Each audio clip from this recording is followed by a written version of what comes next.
of Israel.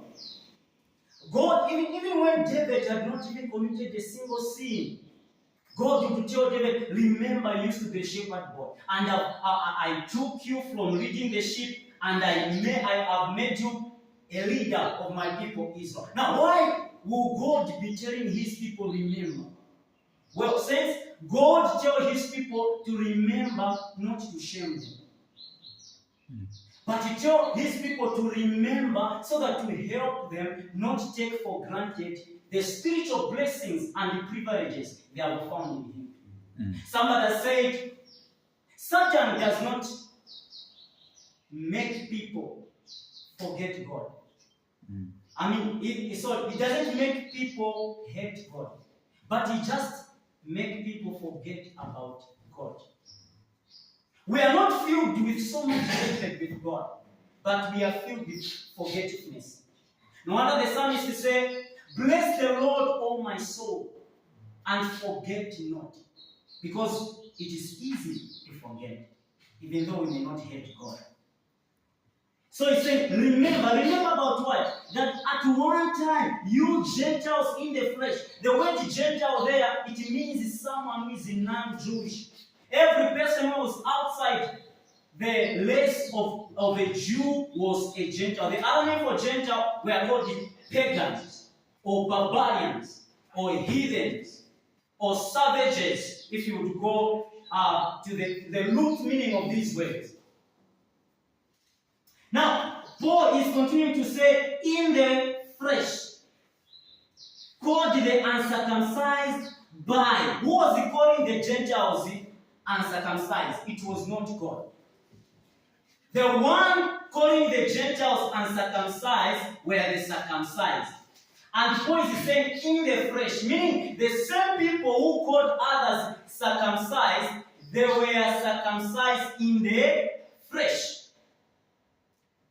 Well, brethren, it may interest you to know to say, when something is done in the flesh, the person who has done it in the flesh and the person who has not done it, but both of them, they are lost towards the God. Take, for example, what Romans chapter 2, verse 28 to 29 is saying. For no one who is a Jew is merely one outwardly, nor is the circumcision outward and physical. But a Jew is one inwardly, and the circumcision is the matter of the heart. So God wanted his people that way. Then the Bible continues to say, remember that is on verse 12, remember that you were at that time separated from Christ, alienated from the commonwealth of Israel, and no hope and without God in the world. Brothers, the Gentile believers at Ephesus were in a very desperate and pitiful condition any person could ever be. He's saying that, remember at that time you were without Christ. Now think about Christ. We are talking about Jesus Christ here. Now, you wouldn't appreciate the weight of that lack of not having Christ until you begin to think of who Christ is.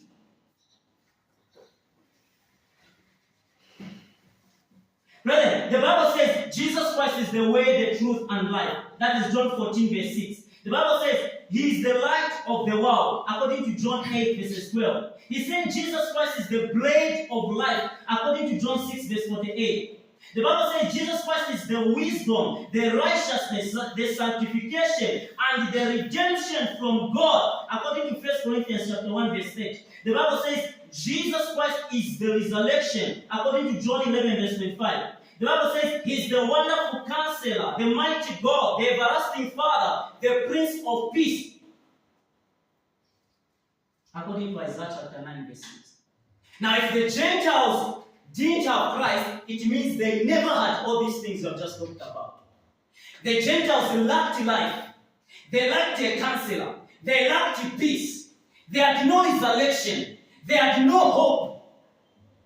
John Stott, he quoted, commenting on Ephesians, this verse we are looking at, verse 12 and 13, he said, the Gentiles were Christless, stateless, hopeless, lifeless, friendless, and anything Jesus Christ can offer.